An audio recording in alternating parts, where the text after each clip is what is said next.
The Mauryan Empire, a pivotal power in the history of the Indian subcontinent, stands as a testament to ambitious leadership and strategic governance.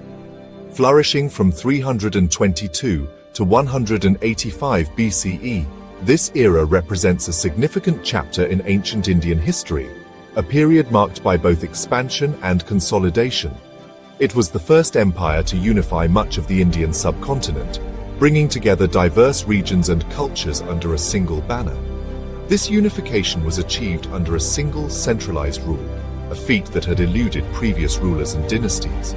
Before the Mauryas, India was fragmented, a mosaic of independent states constantly vying for power and territory. These independent entities were often locked in conflict, their resources depleted by incessant warfare between kingdoms and republics. The rise of the Mauryan Empire marked a profound shift, a transition from political fragmentation to unprecedented unity. This era ushered in an age of political consolidation and efficient administration, laying the groundwork for a stable and prosperous society. The Mauryans' innovative systems and policies set a precedent for centuries, influencing subsequent empires and shaping the course of Indian history. Its vast territory, stretching from the formidable Hindu Kush Mountains in the northwest to the fertile lands of Bengal in the east, and deep into the Deccan Plateau in the south, was unprecedented in its scale and scope, encompassing a diverse array of landscapes and populations. Pataliputra, the grand capital strategically located on the banks of the Ganges, rapidly became a vibrant hub of trade, efficient governance, and a melting pot of culture and intellectual exchange. The Mauryan era saw the development of extensive roads, facilitating trade and communication across the vast empire. The introduction of a standardized currency and a well-organized bureaucracy fostered economic prosperity and a sense of social welfare among its people. Diverse philosophies like Buddhism and Jainism flourished during this period, coexisting and influencing the moral fabric of society, especially under the reign of Ashoka, the empire's most celebrated ruler. Ashoka's conversion to Buddhism and his subsequent principles of peace, non-violence, and social justice still resonate deeply today, inspiring movements for social change and ethical governance. Archaeological remains scattered across the subcontinent and ancient texts, meticulously preserved over centuries, allow us to piece together the intricate story of this remarkable empire, revealing its enduring influence on Indian culture, politics, and society. The Mauryan saga begins with Chandragupta Maurya, a name that resonates through the corridors of Indian history. He was a visionary, a warrior, and the founder of one of the largest empires the Indian subcontinent has ever seen. A figure whose origins are shrouded in legend, a tapestry woven with threads of fact and speculation. The early life of Chandragupta is a subject of much debate among historians. Some say he was of humble birth, perhaps born into a family of peasants or a small village community. Others link him to royal lineage, suggesting a connection to a fallen dynasty or a forgotten kingdom. Regardless of his birthright, Chandragupta's ambition and talent were undeniable. Even from a young age, he displayed a keen intellect and a natural aptitude for leadership. These qualities did not go unnoticed, and he caught the eye of Chanakya, the brilliant Brahmin strategist, a master of political intrigue and economic theory. Insulted by the Nanda king, Dhanananda, who ruled with arrogance and oppression, Chanakya vowed revenge, a solemn promise fueled by righteous anger and a desire for justice. He took Chandragupta under his wing and mentored him in statecraft, warfare, and the art of diplomacy, shaping him into the ruler he was destined to become.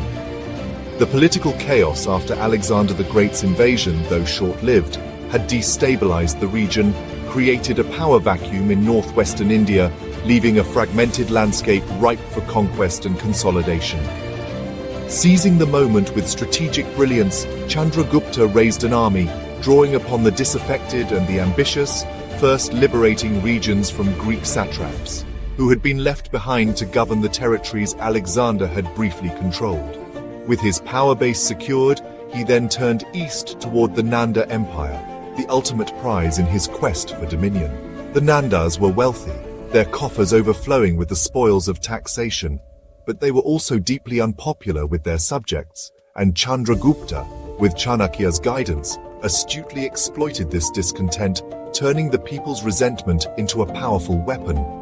Through strategic alliances with various regional powers and careful planning of military campaigns, they prepared for a decisive confrontation with the Nanda forces.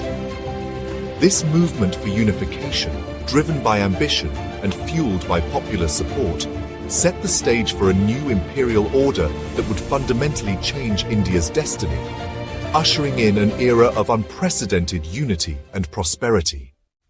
Chandragupta and Chanakya had their main target, the powerful Nanda Empire in Magadha. Through strategic campaigns, they weakened the Nandas, eventually toppling Dhanananda and seizing Pataliputra. This victory marked the birth of the Mauryan Empire and a new vision for India. Chandragupta expanded his rule across northern India, unifying a vast territory. With Chanakya's guidance, he established a centralized administration, dividing the empire into provinces and districts. A network of spies and a strong standing army ensured stability and loyalty. The Arthashastra, attributed to Chanakya, reveals the sophisticated statecraft behind Mauryan governance. Chandragupta's foundations enabled his successors to build an even greater empire. After consolidating northern India, Chandragupta faced Seleucus I Nicator, who sought to reclaim Alexander's eastern conquests. Around 305 BCE, Seleucus invaded, but Chandragupta's forces prevailed. A peace treaty followed. Seleucus ceded vast territories, including parts of Afghanistan and Balochistan, in exchange for 500 war elephants. This diplomatic exchange established clear borders and mutual respect. A possible marriage alliance further cemented ties. Seleucus sent ambassador Megasthenes to Pataliputra, whose accounts provide invaluable glimpses into Mauryan society. This encounter fostered lasting cultural and diplomatic links between India and the Hellenistic world. After Chandragupta's abdication, his son Bindusara took the throne around 297 BCE. Bindusara expanded Mauryan control deep into the Deccan, earning the title Amitragata, or Slayer of Enemies. He integrated new regions into the Mauryan system, ensuring stability and prosperity. Bindusara maintained diplomatic ties with Hellenistic kingdoms, exchanging ambassadors and gifts. His reign bridged the foundational work of Chandragupta and the transformative era of Ashoka. He quelled revolts and managed the vast empire with a firm hand. Bindusara's rule set the stage for Ashoka's ambitious and ultimately transformative reign. Ashoka, Bindusara's son, ascended the throne around 268 BCE after a contested succession. Early in his reign, Ashoka was a formidable and sometimes ruthless ruler, expanding the empire to its greatest extent. He governed with a strong hand, maintaining the vast army and efficient bureaucracy established by his forebears. Ashoka's ambition was to unify the subcontinent, focusing on regions like Kalinga. His administration relied on provincial governors and a network of officials to manage the empire. The early years of his rule were marked by military campaigns and strict governance.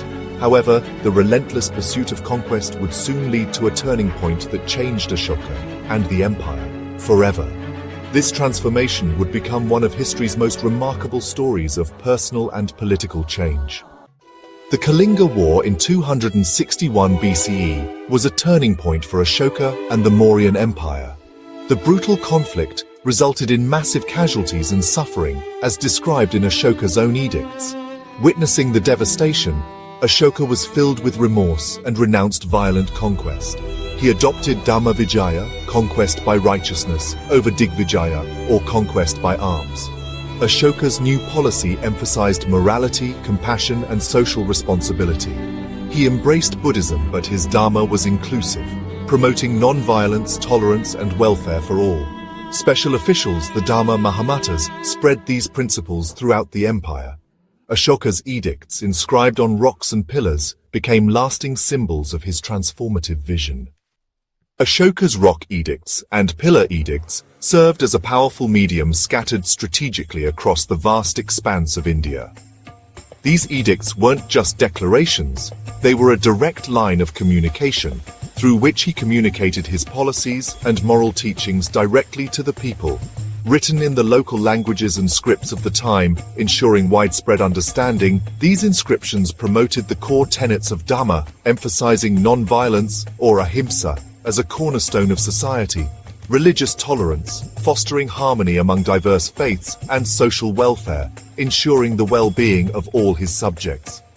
The lion capital of Sarnath, a masterpiece of Mauryan art, now India's national emblem, stands as a testament to his reign, exemplifies the artistry and profound symbolism embedded within Ashokan pillars. Further solidifying his commitment to Buddhism, Ashoka convened the Third Buddhist Council and sent missions far and wide to Sri Lanka and beyond, playing a pivotal role in helping Buddhism become a global religion. His son Mahinda and daughter Sanghamita dedicated their lives to this cause and famously spread Buddhism to Sri Lanka, establishing a lasting legacy. Ashoka's reign also saw significant advances in art and architecture, leaving behind a rich artistic heritage and extensive public works, from the construction of stupas to the establishment of medical facilities for the people. These remarkable achievements reflected his unwavering commitment to both the spiritual and material well-being of his empire. Ashoka's legacy endures to this day as that of a conqueror who transformed into a compassionate ruler, driven by remorse and a desire for peace, and a global patron of peace whose influence continues to inspire. After Ashoka's death in 232 BCE, the Mauryan Empire rapidly declined. Weak successors struggled to manage the vast realm, and distant provinces asserted independence. The centralized system, once a strength, became a liability without strong leadership. Internal dissent, external threats, and financial strain hastened the empire's disintegration. In 185 BCE, the last Mauryan emperor, Brihadrata, was assassinated by his general Pushyamitra Shunga, ending the dynasty. The empire fragmented, and India would not see such unity for centuries. Yet, the Mauryan legacy endured. Centralized administration, artistic achievements, and Ashoka's Dhamma influenced generations. The pillars and edicts remain powerful symbols of ethical governance. The Mauryan period helped shape the cultural and political fabric of India, leaving an indelible mark on world history. If you enjoyed this video, smash that like button and join the family by subscribing.